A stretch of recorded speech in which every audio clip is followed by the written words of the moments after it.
어머니, 지금 살고 계신 집 팔고 좀 깨끗한 작은 아파트 전세로 들어가시면 안 되세요? 지금 집은 혼자 쓰시기 너무 넓기도 하고 낡기도 했잖아요. 처음에는 절 생각해 주는 줄 알았어요.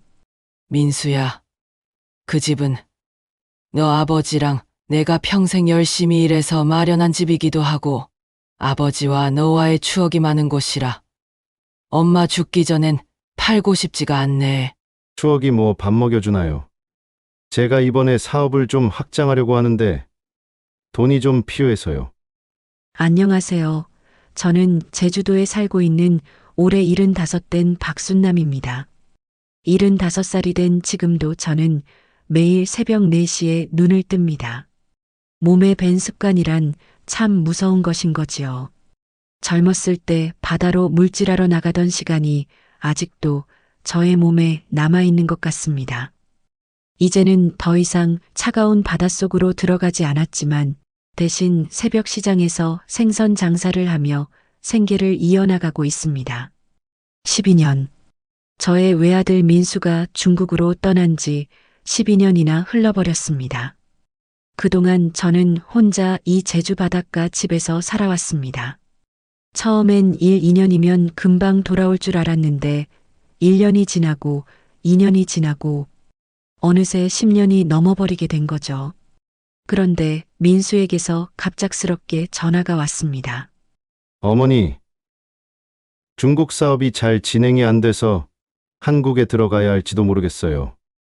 저는 가슴이 콩닥거렸습니다. 목소리만 들어도 눈물이 핑 도는 아들이었죠.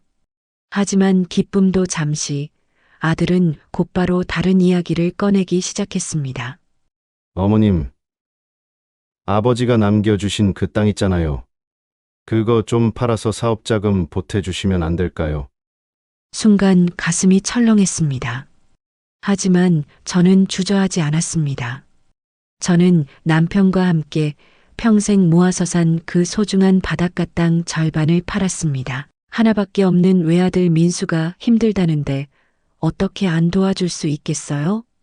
그 땅을 팔아서 아들 민수에게 준 이후 1년이 지나도록 아들 얼굴을 한번 보지 못했습니다. 오늘도 새벽 시장에서 생선을 팔며 저는 생각했습니다. 어제 민수에게 전화를 걸었을 때의 일을. 민수야, 너희 온 지도 1년이나 됐는데 아직도 못 봤잖아. 너희가 바쁘니까 이번에 내가 올라가면 어떠니? 전화기 너머로 들리는 민수의 한숨. 그 소리가 저의 가슴을 콕 찔렀습니다. 토요일에 오셔서 하룻밤 주무시고 가세요. 결국 민수가 마지못해 제게 그렇게 말했습니다. 그럼에도 저는 민수네 집에 가기 5일 전부터 설레기 시작했습니다. 얼마 만에 보는 아들인지, 그리고 손주들도. 현우와 소혜 모두 이제는 훌쩍 커버려서 고등학생들이 되어버렸으니 얼마나 컸는지 정말 보고 싶었지요. 저는 짐을 싸면서도 아들 내외를 볼 생각에 마음이 정말 설레었습니다. 직접 말린 생선, 미역, 멸치젓갈, 자연산 김, 제주도에서 구할 수 있는 좋은 것들을 모두 챙겼습니다. 조금씩 담는다고 했는데도 짐이 한가득이었습니다. 어디 이사라도 가세요. 뭘 그렇게 챙겨? 지나가던 이웃 영순이가 물었습니다. 저는 밝게 웃으며 대답하였습니다. 아, 이번 주말에 우리 민수 집에 올라가기로 했거든. 정말? 드디어 아들 얼굴 보는구만? 영순이가 놀라며 물었습니다. 사실 동네 사람들은 모두 알고 있었습니다. 민수가 돌아온 지 1년이 넘었는데 한 번도 제주에 내려오지 않았다는 것을. 그래서 다들 이 모자가 연을 끄는 건 아닌가 하고 생각하고 있었을 것입니다. 그럼 진짜로 가지? 가짜로 가는 것도 있어? 저는 웃으며 말했지만 속으로는 걱정이 되기도 하였습니다. 민수가 날 정말 반가워할까? 12년이라는 세월이 우리 사이를 너무 멀게 만든 건 아닐까? 그래도 저는 하나밖에 없는 외아들 민수를 본다는 생각에 설레었습니다. 강산이 한번 변하는 세월 동안 내 자식을 못 보고 살았으니 그 반가움은 이루 말할 수 없을 정도였죠. 저는 가방을 다시 한번 열어보며 빠뜨린 게 없나 확인했습니다. 손주들 용돈도 20만 원씩 미리 준비해 두었습니다. 제게는 큰 돈이었지만 서울 물가를 생각하면 손주들에게 적은 돈은 아닐까 걱정이 되기도 하였습니다. 저는 거울 앞에 서서 옷매무새를 다시 한번 확인했습니다. 있는 옷 중에 가장 좋은 옷을 입었으나 혹시나 서울에 살고 있는 아들 내외가 저를 창피해하진 않을까, 초라해 보이진 않을까 내심 걱정되기도 하였습니다. 민수야, 엄마가 간다.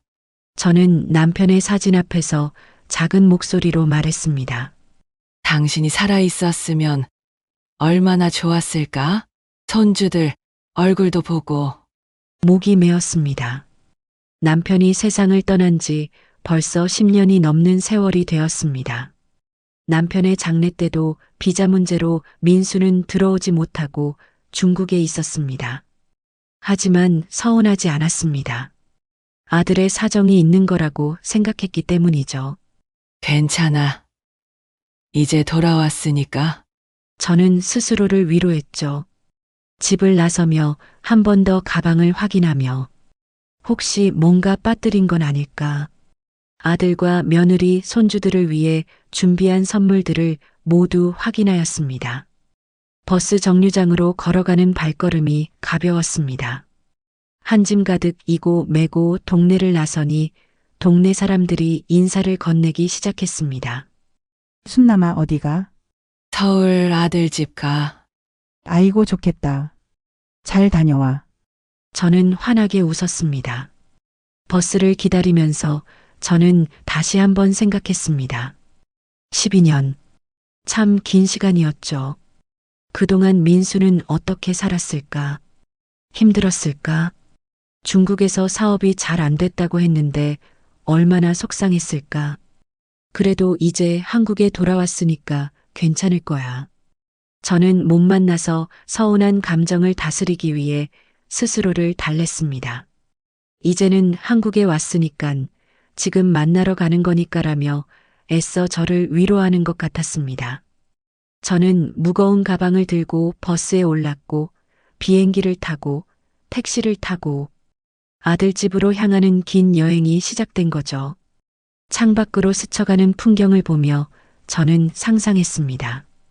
민수가 반가워하는 모습들, 손주들이 달려와서 안기는 모습들, 며느리 은정이와 함께 정다운 이야기를 나누는 모습을요. 12년 만에 재회를 꿈꾸며 저는 가슴이 두근거렸죠. 제가 얼마나 기다렸던 순간인지. 민수네 집으로 가기 위해 출발하는 그날, 저는 새벽 일찍 눈이 번쩍 떠졌어요. 저는 원래도 잠이 많지 않았지만 그날따라 유난히 잠을 설쳤어요. 들고 갈 수 있는 만큼 단단히 챙긴 뒤 아침 일찍 집을 나섰습니다. 긴 시간의 여행 끝에 서울 강남에 도착했어요. 택시비가 5만 원이나 나왔죠. 제주에서는 상상도 못할 금액이었지만 아들을 보러 가는 길이니 아깝지 않았어요. 아들이 살고 있는 고층 아파트 앞에 서니 숨이 막혔습니다. 30층은 좋게 되어 보이는 건물이었어요. 민수가 사업이 분명 잘 안 됐다고 했는데 서울에서 이런 아파트에 살고 있으니 좀 의아하기도 하였으나 저는 다행이라고 생각했어요. 민수야, 지금 1층에 도착했는데. 삐하는 소리와 함께 문이 열렸어요. 엘리베이터를 타고 15층까지 올라가는데 가슴이 콩닥거렸습니다. 12년 만에 보는 아들. 얼마나 변했을까요? 문이 열리고 며느리 은정이 저를 맞았습니다. 어머니, 어서 오세요. 먼 길 오시느라 수고하셨어요.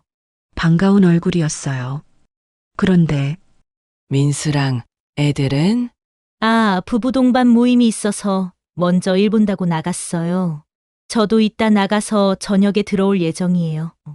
현우랑 소희는 학원 가야 한다고 벌써 나갔어요. 순간 마음이 무너져 내렸어요.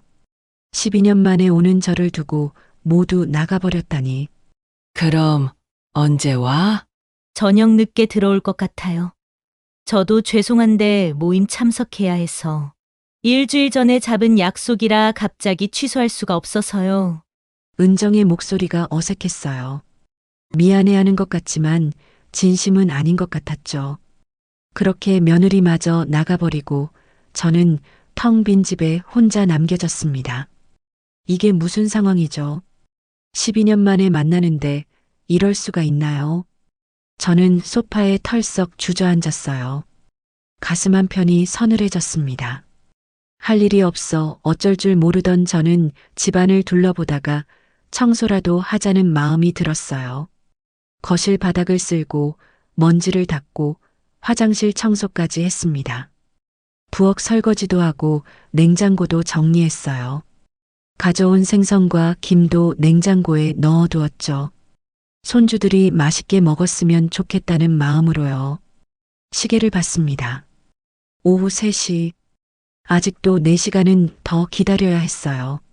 소파에 앉아 TV를 켰지만 평소에도 TV를 좋아하지 않는 터라 금방 지루해졌습니다. 이런 기분은 처음이었어요. 제가 마치 불청객이 된 것 같았습니다. 먼 제주에서 혼자 이고지고 아들과 손주들을 보려고 열심히 왔는데 고작 이런 대접을 받기 위해서 제가 온 건가요? 저녁 8시가 넘어서야 가족들이 하나둘 돌아왔어요. 민수와 은정은 모임에서 술을 마신 듯 피곤해 보였고 손주들은 학원에서 돌아와 지친 기색이 역력했죠. 아이고, 민수야. 12년 만에 보는 아들이었어요. 30대에 떠났는데 어느새 중년이 되어 있었습니다. 살이 빠지고 머리에 흰머리도 보였어요. 오셨어요. 많이 힘드셨죠? 그게 끝이었어요. 12년 만의 재회가 그렇게 담담하게 지나갔습니다. 제 가슴이 찢어질 것 같았어요. 현우야, 키가 정말 많이 컸네. 손주 현우를 보며 제가 말했어요. 어린 시절 제가 키운 아이였죠. 그런데 지금은 완전히 낯선 사람을 대하는 것 같았어요. 네. 현우는 휴대폰만 보며 건성으로 대답했습니다. 소희야, 할머니 모르겠어? 안녕하세요. 소희도 어색하게 인사만 했어요. 어릴 때는 할머니만 보면 달려와서 안겼던 소희였는데 말이죠. 제 마음이 점점 가라앉았어요. 저녁은 늦어서 배달되는 곳이 잘 없다며 중국집 음식을 시켜주었습니다. 은정아, 오늘 모임은 즐겁게 다녀왔니? 내 얼굴도 정말 오랜만에 보네. 좋아 보여서 다행이다. 네, 뭐 그렇죠? 오랜만에 만난 며느리. 살갑지 않다는 건 결혼 초부터 알았지만 12년 만에 만났음에도 남처럼 대하는 며느리에게 서운함을 감추기가 어려웠습니다. 아들 민수도 똑같았어요. 엄마가 왔던지 말던지 중요한 것 같지 않았어요. 말없이 음식만 먹었습니다. 저는 계속 말을 걸어보려 했어요.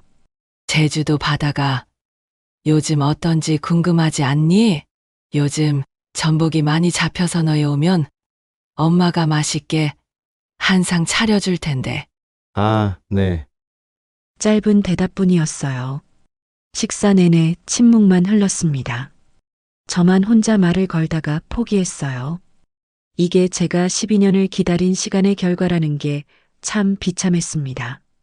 목이 메었어요. 식사 후 손주들은 방으로 들어가 숙제를 한다며 문을 닫아버렸어요. 아들과 며느리도 피곤하다며 일찍 잠자리에 들었습니다. 잠은 저기 맨 끝방에서 주무시면 돼요. 끝방에는 언제 샀는지 모르겠는 작은 매트리스 하나만 놓여 있었어요. 제가 앉으니 매트가 푹 꺼지는 게 헛웃음이 났죠. 나는 그냥 거실 바닥에서 잘게. 저 매트가 더 불편하네. 그냥 요만 하나 깔아줘. 그게 더 번거로워요. 그냥 저 끝방에서 주무세요. 민수의 귀찮다는 투의 말에 저는 입을 다물었어요. 가슴이 서늘했습니다. 그날 밤 저는 뜬 눈으로 밤을 지새웠어요. 좁고 불편한 침대에서 자려니 몸도 불편했지만 마음이 더 아팠습니다. 생각해보니 그랬어요. 아무리 바빠도 사람이 365일 24시간 일하는 게 아닐 텐데 1년 동안 한 번도 제주에 오지 못했다는 것은 오고 싶지 않았다는 뜻이었겠죠. 애써 외면하고 있었는데 이렇게 직접 와보니 알 것 같았어요. 그저 제가 인정하고 싶지 않았던 것 뿐이었습니다. 그렇게 생각하니 참았던 눈물이 주르륵 흘렀어요. 나쁜 놈. 내가 널 어떻게 키웠는데 내가 살면 얼마나 산다고. 하나밖에 없는 아들을 보겠다고 찾아온 늙은 어머니를 이렇게 방치할 수가 있나 싶었어요. 새벽 5시가 되자 저절로 눈이 떠진 저는 조용히 일어나 이불을 정리했어요. 그리고 가족들이 깨어나기를 기다렸습니다. 하지만 일요일 아침이라 누구도 쉽게 눈을 뜨지 않았어요. 오전 9시가 넘어가고 10시가 넘어가서야 하나둘 문을 열고 나왔죠. 각자 물을 마시고 화장실을 다녀오고 하는데 저에게 안부를 묻는 사람도 없었어요. 저는 투명인간처럼 소파에 앉아 있었습니다. 가족들이 제가 빨리 가기를 기다리는 것 같다는 생각이 들었어요. 왔다 갔다 하면서 자꾸 시계를 보는 게 느껴졌죠. 더 이상 견딜 수 없었어요. 저는 아침밥을 먹기도 전에 가방을 챙겨 일어났습니다. 나는 이만 가봐야겠다. 아, 가시려고요? 민수가 기다렸다는 듯이 대답했어요.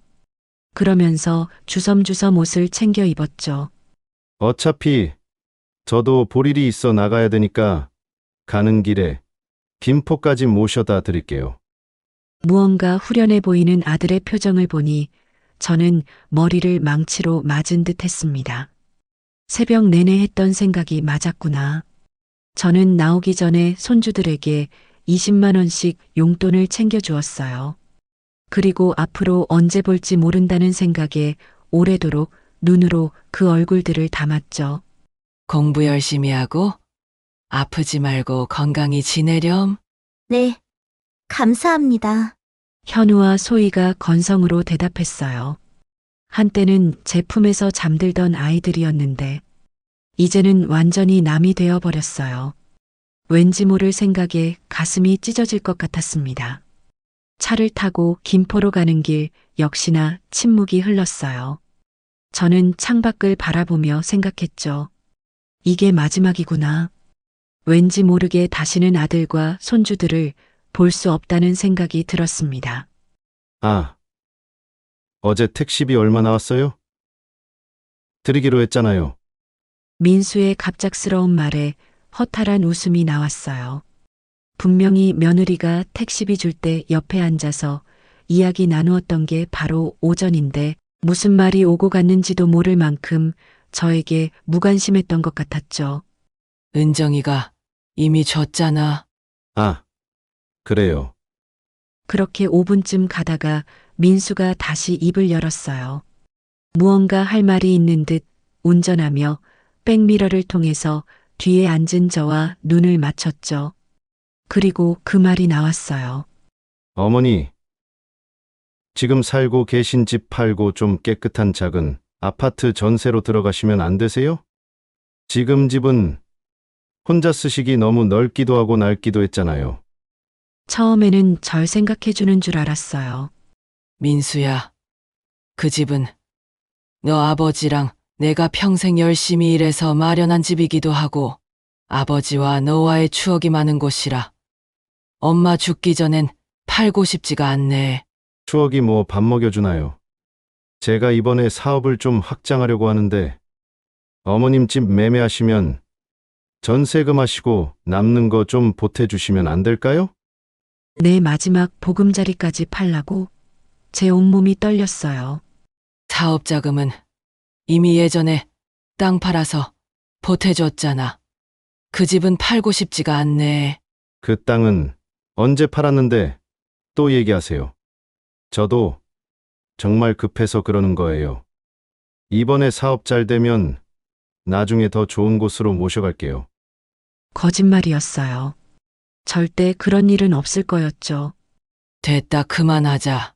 어머니, 좀 도와주세요. 목소리에 절박함이 담겨 있었어요. 하지만 저는 이번에는 물러서고 싶지 않았습니다. 그러면 그 집 팔고 나도 서울 올라올까? 너희 집에서 같이 살면서. 잠시 정적이 흘렀어요. 곤란한 눈빛에 민수가 침묵하더니 한참 만에 한 대답은 정말 가관이었습니다. 일단 집부터 팔아서 주시고요. 나중에 어머니 어디 아프시면 그때 다시 얘기해요. 같이 살 생각도 없었지만 그렇게 대답하는 아들을 보니 더욱 확신이 들었습니다. 아들의 마음이 정확히 어떤 건지요. 12년 만에 만나 고작 하룻밤이었지만 아들의 마음을 전부 확인하게 되었죠. 마음속에서 뭔가가 툭 하고 끊어지는 소리가 들렸어요. 차는 어느새 김포공항 앞에 멈춰섰어요. 민수가 엔진을 끄고 뒤를 돌아봤어요. 나는 그저 돈을 주는 사람일 뿐이구나. 아프면 그때 얘기하자고. 네, 그럼 아프기 전까지는 혼자 살라는 소리네. 그런 뜻은 아니에요. 민수가 당황한 듯 말했어요. 그럼 어떤 뜻이니? 저희도 지금 형편이 어려워서. 또 돈 이야기였어요. 민수야, 나도 올해 75이다. 앞으로 얼마나 더 살지 모르는 나이다. 뭘 더 가져갈 게 있니? 어머니는 건강하시잖아요. 건강하다고 해서 언제까지 건강할 줄 알아? 제 목소리가 점점 높아졌어요. 그 집은 꿈도 꾸지 말거라. 그 집의 가치는 나한테 돈으로 따질 수 없을 만큼 소중한 공간이다. 어머니, 엄마가 평생을 너랑 아버지와 함께 산 공간이야. 그렇게 쉽게 팔고 말고 할 문제가 아니야. 민수가 고개를 숙였어요. 하지만 아들은 제게서 어떻게든 얼마라도 뜯어가려는 것 같았어요. 그럼 다른 방법은 없어요? 여전히 돈 이야기만 하고 있었거든요. 없어. 저는 단호하게 말했어요. 너는 끝까지 정말 이기적이구나, 민수야. 민수의 표정이 확 변했어요. 차가운 얼굴로 변했죠. 그럼 앞으로 이렇게 갑자기 찾아오지 마세요. 뭐, 미리 연락 주셔야 저희도 준비하죠. 애들도 바쁘고 서로 불편하잖아요. 불편하다니. 내가 불편하니. 자주도 아니고 12년 만에 만난 엄마가 불편하니. 아니요. 저도 애엄마도 바쁘고요. 민수가 시계를 보며 말했어요. 애들도 이제 입시 준비하느라 바빠요. 그렇게 말하고는 차 문을 열었어요. 나가라는 뜻이겠지요. 저는 천천히 차에서 내렸어요. 다리에 힘이 빠져서 휘청거렸죠. 어머니, 조심하세요. 민수가 기계적으로 말했어요. 하지만 차에서 내려서 도와주지는 않았어요. 그냥 운전석에 앉아서 보고만 있었죠. 저는 무거운 가방을 들고 공항 입구로 걸어갔어요. 뒤에서 차 문 닫히는 소리가 들렸어요. 그리고 차가 떠나는 소리도. 돌아보지 않았어요. 돌아보면 울 것 같았거든요. 저는 서러운 마음으로 제주행 비행기표를 샀어요. 꽤 많은 시간을 기다려야 했어요. 그 시간 동안 많은 생각을 했어요. 평생을 키운 아들이 이제 완전히 남이 되어버렸구나. 아마도 제가 연락하거나 찾아가지 않는다면 아들도 굳이 저를 찾지 않을 것 같았어요. 얼마 후 비행기가 출발했어요. 창밖으로 스쳐가는 풍경을 보며 생각했어요. 내 인생에서 가장 소중했던 사람이 이제 가장 아픈 사람이 되어버렸어요. 하지만 후회는 없었어요. 제가 할 수 있는 건 다 했으니까요. 이제 정말 끝이에요. 아들과의 관계는 여기서 끝이에요. 제주도에 도착했을 때는 이미 저녁이었어요. 버스에서 내려서 집으로 가는 길, 동네 친구 영순이와 마주쳤어요. 어머, 순남아. 잘 다녀왔어? 영순이의 얼굴이 환하게 밝아졌어요. 응. 잘 다녀왔어. 저는 최대한 담담하게 대답했어요. 아들 만나니까 좋았지?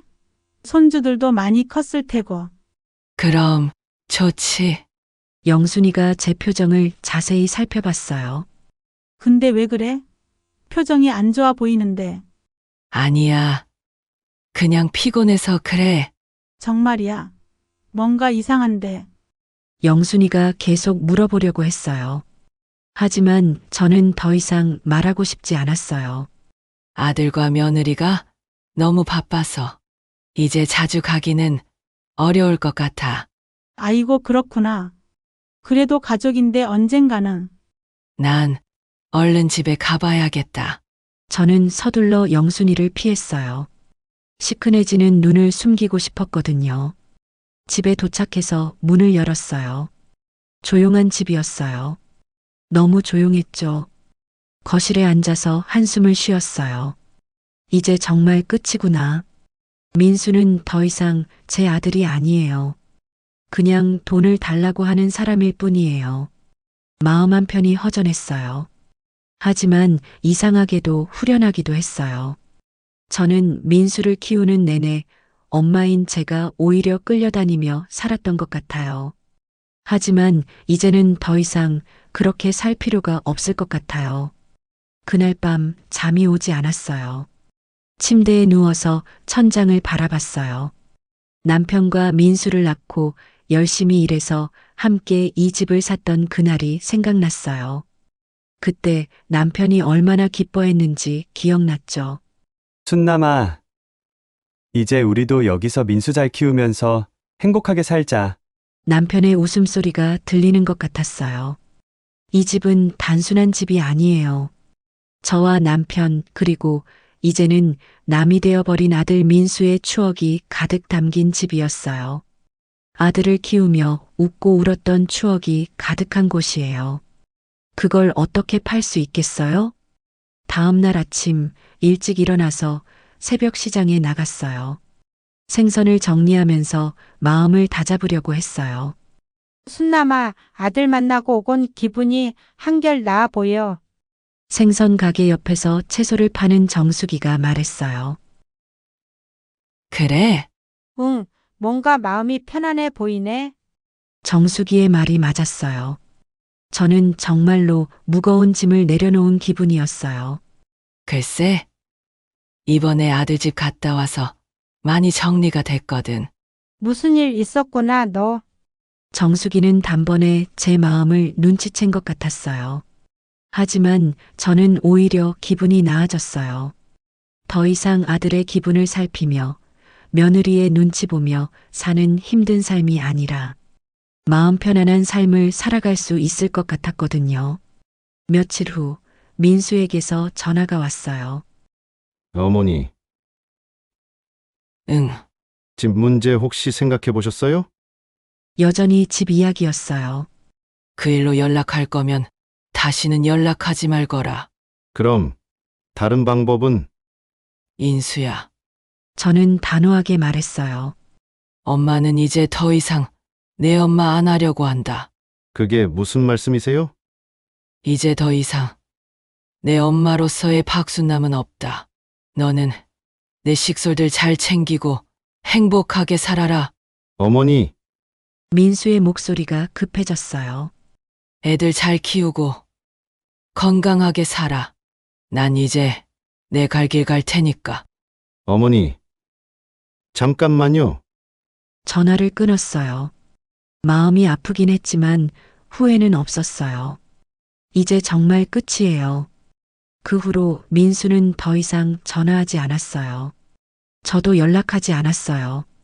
서로 없는 사람처럼 지냈어요. 하지만 생각보다 마음이 편했어요. 더 이상 아들 때문에 상처받거나 마음 아파하지 않아도 되니까요. 어느 날 오후 바닷가를 산책하고 있었어요. 파도 소리를 들으면서 마음이 평화로워졌어요. 바다는 변하지 않는구나. 혼잣말을 중얼거렸어요. 사람은 변해도 바다는 항상 그 자리에 있어요. 파도가 밀려왔다가 다시 빠져나가요. 그 모습을 보니 마음이 편해졌어요. 인생도 파도 같은 것 같아요. 좋은 일도 있고 나쁜 일도 있지만 결국 다 지나가는 거죠. 집으로 돌아가는 길에 결심했어요. 남은 인생은 저를 위해 살겠어요. 자식에게 의존하지 않고 제 힘으로 당당하게 살아가겠어요. 그날 저녁 일기를 썼어요. 오늘부터 박순남의 새로운 인생이 시작됩니다. 75, 늦다면 늦고 빠르다면 빠른 저의 새로운 인생을 일기에 적어보기로 한 거죠. 저는 일기장을 쓰기 시작한 날부터 달라졌어요. 새벽 시장에서 생선을 팔 때도 더 활기차게 했어요. 손님들과 이야기할 때도 더 밝게 웃었어요. 순남 아줌마, 요즘 많이 밝아졌네요. 단골 손님이 말했어요. 그래요? 기분이 좋아서 그런가 봐요. 무슨 좋은 일이라도 있었어요? 별건 아니에요. 그냥 마음이 편해져서요. 오후에는 동네 할머니들과 함께 산책도 하고 같이 저녁도 해 먹으면서 하루하루를 채워나갔어요. 하루하루가 평화로웠어요. 가끔 아들이 생각이 날 때도 있었어요. 천륜이란 게 쉽게 끊어질 수는 없겠지만 이상하게 더는 슬프지가 않았어요. 잘 살고 있겠지. 그렇게 생각하며 넘어갔어요. 어느 날 영순이가 물어봤어요. 순남아, 아들이랑 더 이상 연락 안 하는 거야? 안 해. 왜? 그래도 자식인데. 이제 각자 살아가기로 했어. 제대로 마음먹었구나, 너. 영순아, 나는 이제 나를 위해 살 거야. 영순이가 고개를 끄덕였어요. 그래, 너 더 홀가분해 보이고 행복해 보여. 그 후로 아무도 민수에 대해 묻지 않았어요. 저도 민수 이야기를 하지 않았어요. 시간이 지나면서 정말로 괜찮아졌어요. 어느 날 저녁 바다를 보며 생각했어요. 이제 진짜 자유로워졌구나. 아들 때문에 마음 아파하지 않아도 되고 눈치 보지 않아도 되고 그저 제가 하고 싶은 대로 살면 되는 거예요. 75에 찾은 진짜 자유였어요. 어쩌면 저도 너무 오랫동안 엄마로만 살아왔던 것 같아요. 이제야 깨닫게 된 것 같아요. 제 삶도 제 마음도 누군가의 허락 없이 살아도 된다는 걸요. 저의 긴 이야기 들어주셔서 감사합니다. 여러분, 제가 이렇게 선택한 삶 잘한 걸까요? 혹시 저처럼 마음속 짐을 내려놓고 싶은 분이 있다면 이야기방 댓글에 여러분의 생각도 함께 나눠주세요. 감사합니다.